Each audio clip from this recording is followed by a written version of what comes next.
नमस्कार। अभिनव कहानियाँ में आपका स्वागत है।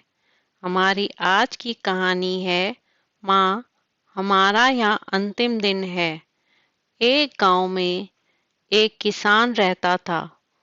उसका गांव के बाहर एक छोटा सा खेत था। एक बार फसल बोने के कुछ दिनों बाद उसके खेत में चिड़िया ने घोंसला बना लिया। कुछ समय बीता तो चिड़िया ने वहां 2 अंडे भी दे दिए। उन अंडों में से 2 छोटे छोटे बच्चे निकल आए। वे बड़े मजे से उस खेत में अपना जीवन गुजारने लगे। कुछ महीनों बाद फसल कटाई का समय आ गया। गांव के सभी किसान अपने खेतों की फसल की कटाई में लग गए। अब चिड़िया और उसके बच्चों का वह खेत छोड़कर नए स्थान पर जाने का समय आ गया था।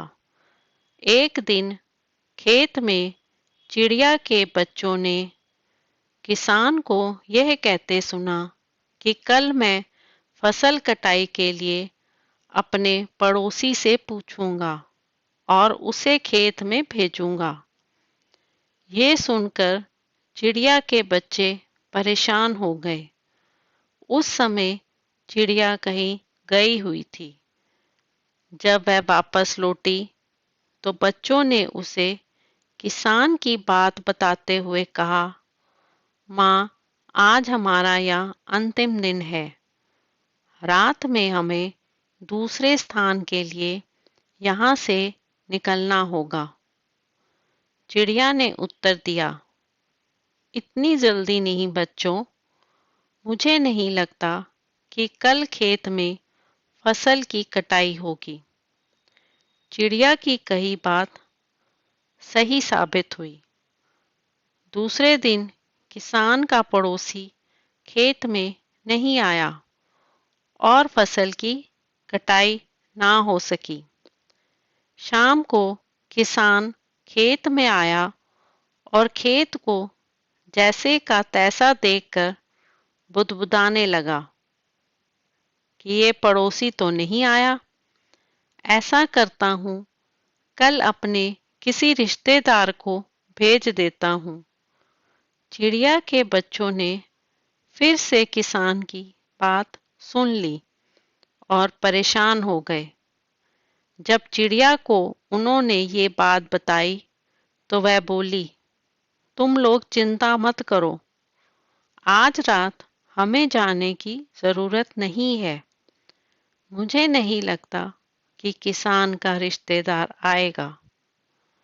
ऐसा ही हुआ और किसान का रिश्तेदार अगले दिन खेत नहीं पहुंचा। चिड़िया के बच्चे हैरान थे कि उनकी माँ की हर बात सही हो रही है।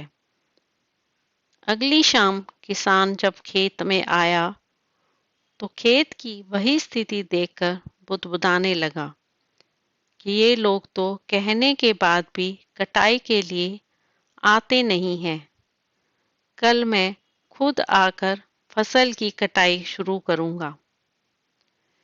चिड़िया के बच्चों ने किसान की ये बात भी सुन ली।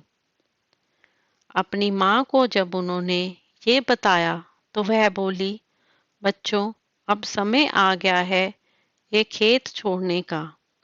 हम आज रात ही ये खेत छोड़कर दूसरी जगह चले जाएंगे।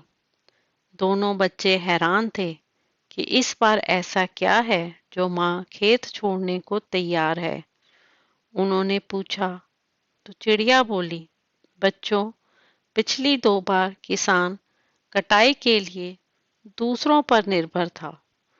दूसरों को कहकर उसने अपने काम से पल्ला झाड़ लिया था, लेकिन इस बार ऐसा नहीं है।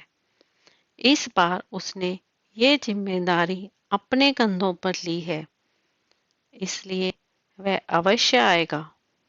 उसी रात चिड़िया और उसके बच्चे उस खेत से उड़ गए और कहीं और चले गए। तो दोस्तों, आपको आज की कहानी कैसी लगी? लाइक और कमेंट करके ज़रूर बताएं और चैनल को सब्सक्राइब करना बिल्कुल ना भूलें। मिलते हैं एक नई कहानी के साथ। बहुत बहुत धन्यवाद।